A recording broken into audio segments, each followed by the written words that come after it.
And that didn't go over real well with Vince.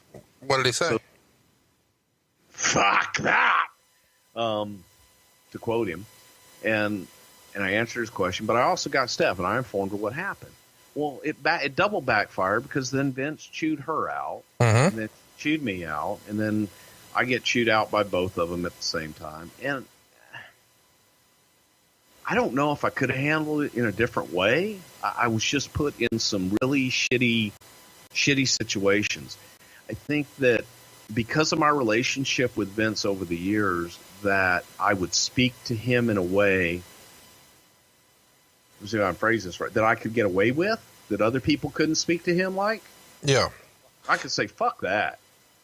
Anybody else to say that would be very disrespectful. Right. However, I do feel that Steph looked at that I was disrespecting not only her father, but the chairman of the company. It's important to mention in all of this, you're doing that as someone who's worked with him for more than 20 years. Correct.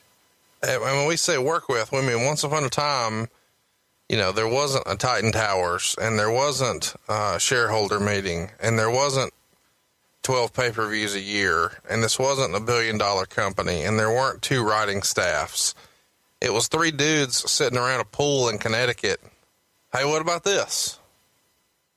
Exactly. So I had that relationship with Vince. I don't think Vince ever took it as disrespectful. But I also, again, hey, devil's advocate, hindsight being 20/20, being able to step back and look at it.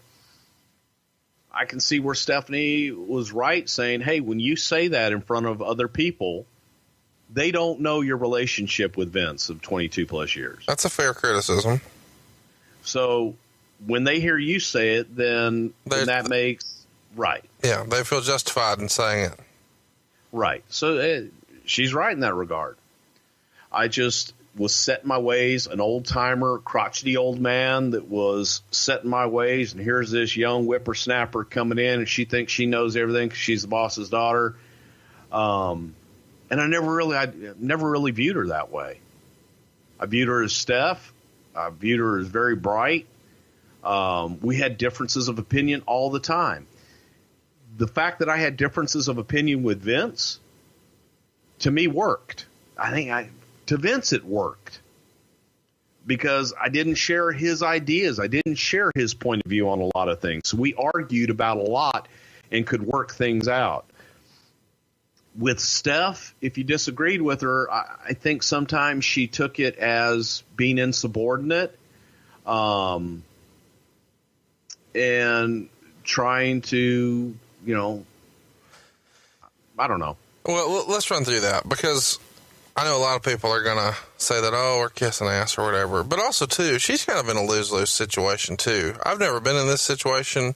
I do work with my parents, but I started my company. So in a weird way, my parents work for me, which is an interesting dynamic.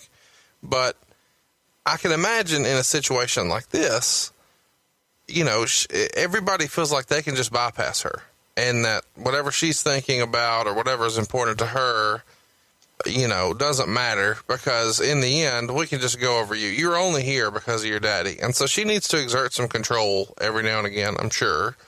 And she needs to be cognizant of how things look. And so that matters. How things look matter more maybe to her than they do to Vince, who is without question. I mean, he is the unquestioned rather, alpha and omega of the company. And what he says goes, and there's no negotiation in that. And there's no worry about how things look or are perceived. But in her case, she's got to be more mindful of that. Very true. And that's fair because people look at her as she's only here because of this or that. And we don't have to really, and you better watch out for her and blah, blah, blah. And I'm sure she had to deal with some of that, but where people were just dismissive of her talents and just assume that she can contribute nothing simply because her last name was McMahon. So instead of her being smarter and better at this because her last name is McMahon, on some level, she's viewed as being more inept and inadequate because she's only here because she's a McMahon. Not saying that she is. I'm just saying that's certainly a line of thinking. And the flip side of that, too, Shane and I used to look at each other sometimes after some of the ass chewings we used to get. And he would just laugh because we would get the ass chewing 10 times what anybody else would, because he knew you. Yeah, he knew me. Shane was his kid. Stephanie was his kid. So those ass chewings were 1,000 times worse than anybody else's. Right. Because of that comfort level with us. So, yeah, and I was on that same plane, so I felt for the kids. I felt for both Shane and Stephanie in that regard. It sucked. So it was a no-win, kind of rock and hard place, and I understood the decision, man. I wasn't the most cooperative, and hindsight being 2020 on dealing with Vince, I don't know how I could have done that differently. I really and truly don't, and I've tried. But maybe I could have dealt with Steph differently, and I think I could have dealt with her a little bit differently and been able to massage that situation better. So here's where it's not cutting time. There's rumor and innuendo out there. And I heard this for the first time 2 years ago. But people who are listening, not all of them, many of them have heard this. There's rumor and innuendo that the real reason you're not there is you pulled a gun on some writers. And I don't know how that got out there. And I don't know exactly the context of which this is reported and span. It wasn't in any major news releases. The news websites said that they felt like you weren't necessary because Stephanie had kind of stepped into your role. But then there's this groundswell of, well, Bruce pulled a gun on that guy. And some of that comes from a Nova shoot interview with RF Video. Set the record straight. You pull a gun on some dudes? Yeah, Bruce had a gun. It was Hurricane Ike. We left our home in League City, Texas, and I had a gun in the house, and we were told to evacuate, so I took the gun with me. Went up to Athens, Texas, to John Layfield's house with my family. But I had to get to TV, which was in Nashville. I didn't want to leave my wife and kids with a gun in Layfield's house, and I was driving, so I took the gun with me. While there, I was going to fly back. I was told, well, turn in your rental car. I had planned on driving back to Athens, pick up my family, and then go home. But while there, I was told, hey, you got a rental car. Just turn the rental car in. We'll fly you home. So I got Bruno Lauer. We were in Nashville, and I got Bruno to get me he had a gun box with a lock on it. And I asked the head of security, I said, hey, I've got a gun. I got to get it back on a plane. What do I do? And he says, well, here's what you do. You got to get a box. It's got to be locked. You got to have a key, and then you've got to check it. You've got to claim it at baggage, but you have to check it, and you have to fill out all this paperwork. So Bruno knew I had a gun. Security guy knew I had a gun. In addition to that, the last night of the TV. Did you say the security guy's name? It was Jim Kelly. Okay. Great guy. Real nice guy. Super nice guy. I've had the pleasure of meeting him a few times. Really, really cool guy. Former NFL background. Couldn't be a nicer guy. Yeah, he's cool as shit. So I went, and some guys asked me to go out that night, and I told them that I had to put my gun up in the safe. People knew I had the gun, and stories kind of go from there. So the story gets back that Bruce pulled the gun, and that was one thing Stephanie asked me. I told her the story, and we talked about other things, and we disagreed, and she says, well, I'm going to ask you to leave, and if you don't, like that, I mean, basically you can leave now. We were in Boston. Whoa, you're skipping around. Well, we talked about a lot of things. We talked about the issue with the stuff with Vince that I just went over, and then she said, then there's this gun issue. She calls a meeting. She calls a meeting in Boston before the Survivor Series. So this is November of 2008. Yes. And when she calls a meeting, this is during the show, right before the show, right after the show? No, she asked me to come in early. Okay. Early before the show. So I came in before anybody got there. And then she asked me about the gun. She asked me if I'd pulled a gun on someone. I said no. And she said, we went on, and I'm going to ask you to leave. And I said, okay. I got up and left. And it was that cut and dry. From there, and I'm thinking about this, and I just thought, God damn, man, this is fucking crazy. And I told her the whole story. I told her the Ike story and going, and she said, I can't believe you brought a gun to work. I said, okay, I did. Sorry, fucked up. But a week later was the next time we talked. She asked me not to speak to anybody. Hang on, let me ask this though. She says, you brought a gun to work, so you're fired. No, she didn't say I was fired. Okay, but no, she didn't. Did she accuse you of pulling the gun on someone? She asked me if I did. And you said no? Yes. And did she say other people said you did? No, she said she would look into it. Okay. She said that she asked me to leave. So I left, and she asked me not to speak to anybody, and asked everyone not to speak to me. Who else was in the room when this happens? No one. Just me and Seth. Who's outside? Somebody. It's not just you two guys off in the corner. There's somebody nearby. No, it's me and Stephanie in the room by ourselves, and Hunter was outside. Okay. Where's Vince? He wasn't there. Did you see Vince at all that day? Nope. When had you most recently talked to Vince before this meeting? Probably the week before. Had you been on vacation for the 2 weeks leading up to this? Yes, as a matter of fact, I think I had. The only reason I know that is because it comes out on WrestlingInc.com. As reported earlier, WWE released Bruce Prichard on Monday. He had been with the company for 22 years, with the exception of a brief time period. His firing was a Stephanie McMahon call. As noted last night, Prichard was not at TV the past 2 weeks, and people were told he was on vacation. Stephanie had been negative on Prichard in recent years, as she saw him as Vince McMahon's biggest yes man. She's buried him in the past, sometimes in front of others at creative meetings, believing he was not paying attention or giving non-committal answers. She made the official call to cut him loose. With Prichard being a senior member in WWE, he had a large contract that Stephanie could justify cutting, although he often complained about taking a pay cut when he moved from head of talent relations to creative.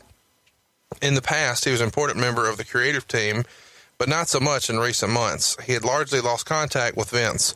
He was supposed to attend meetings at WWE's headquarters in Stamford, Connecticut 2 weeks every month, but more recently it was more like 2 days every 8 to 10 weeks.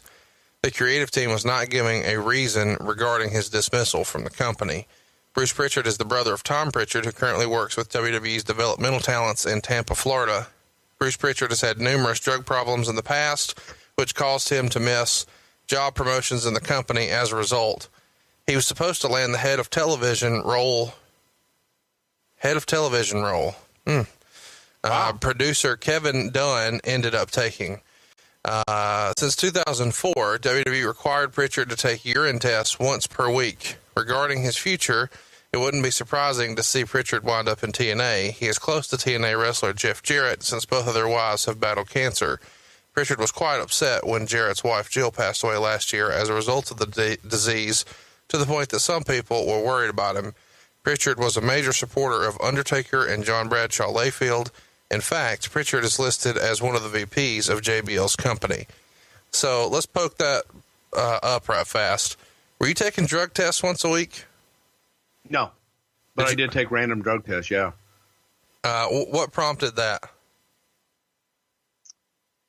The rumor and innuendo that I took a lot of drugs. Did anybody? No, and just to be clear on that, that was actually a suggestion of mine. I said, okay, hang on, guys. If you're going to accuse me of doing drugs and having a drug issue, test me. Fucking test me. So is somebody ratting you out? Is somebody saying they saw you passed out at a hotel, or you're, asleep at the wheel, or you're hey man, I had my fair share of partying. I had my fair share of times where I was fucked up, but I wasn't fucked up when I was at work. And again, rumor and innuendos when they go, Bruce, you partying too much. Hey, if you think I'm partying too much, if you think I'm doing drugs, test me. And show me one test ever that I've ever failed, because you can't. I never have, ever. I've never been to rehab for drugs, alcohol, anything else, and I've never failed a drug test, ever. And you've never been arrested for drugs? Never been arrested for drugs. Brother Love liked to smoke weed and drink. True? Oh yeah, Bruce loved to smoke dope and fuck yeah. Anything else? Did you do too many somas once upon a time, like so many other wrestlers we've heard in the past? I used to take somas too. Yeah, used to take somas. Used to take painkillers. Used to take Valium. But I like to come down because I'm always up here all the time, so I like to take something to relax. But in your perspective, you never had an issue with any of those prescriptions. Anybody who takes recreational drugs will tell you, no, they never had a problem with any of that. In my mind, no, I never did. And no, I never went to rehab. And no, again, I never failed a drug test either. Did you feel like you were ever... And they were all observed too. Who would look at that willy for you? Oh, they would have someone come into the room with you. Who was the who's the hog watcher? You had to go. You had to go in, and they had like someone from the drug testing thing. Oh, okay. You had to drop your pants to your knees, and then pee. Pull your shirt up. I kid you not, man. You had to pull your shirt up to your chest, drop your pants, and pee. It says in here that you were supposed to go 2 weeks every month to Stanford, but you kind of slacked on that. Is that a fair criticism? Well, especially, no, that's not a fair criticism. The funny part about that, and especially at this time, like you talk about my 2 weeks before I came back there, I would save up my vacation time, and I would save up my vacation time to take it around the holidays so that I could kind of skip when we would do those long TVs, and we would do 3 and 4 TVs in a row. I would time my vacation so that I would miss the multiple days on the road. So during that vacation time, it would be, you don't need to come in during that. Come into the office. So I would lose that extra week in the office where I would be, instead of 2 weeks, I would only do 1 week in November, and then I would do 1 week in December. That's all. And that was the only time of the year. And Vince, I remember, caught on to it and said, God damn, pal, you and this Christmas vacation is getting fucking ridiculous. You ever think about taking vacation during the summer like everybody else? I said, no, because everybody else takes it during the summer. So I want to be home with my family during the holidays. Let me ask this. As you're kind of talking about shuffling and vacation and stuff like that, people on this very podcast network in the past have said that you were lazy. Was that a perception that comes from your creative vacationing aspect here? No, it was probably perceived that I was lazy because I was in Houston and they were all in Stanford. So, well, they're all in a room having to work in an office. I'm at home waiting for them to call me. That's a pretty good gig.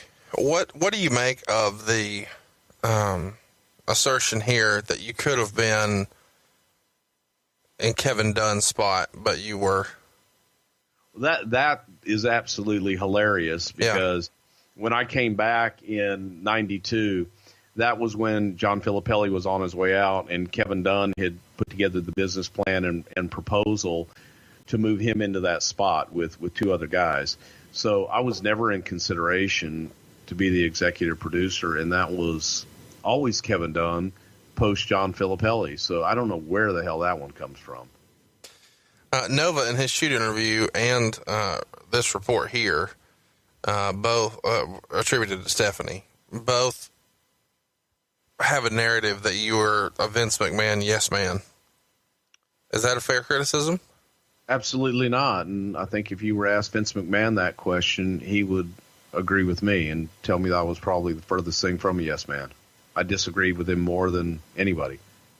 This says in here, she's buried him in the past, sometimes in front of others at creative team meetings for not paying attention and or giving non-committal answers. Do you remember her trying to embarrass you in a meeting like that? No, I really don't. So that's just somebody freestyling some bullshit? Yeah, I think so. So when you get... Oh, this is worth mentioning. It says that you had kind of fallen out of favor with Vince. Did you go through a period where you and Vince weren't getting along and weren't speaking regular? In the 90s, yes. But not here? No, not at this point, no. So in 2008, we're in November, Survivor Series in Boston. Triple H is outside the door. When you walk out the door after she said, I'm going to ask you to leave, this is before the pay-per-view starts. Do you speak to Triple H as you exit the room? I said goodbye, yeah. Is there any sort of thank you or take care? Or absolutely no, nothing. You don't speak to anyone else and you just leave? I just left, yep. Walked out the door, got a taxi, went to the airport.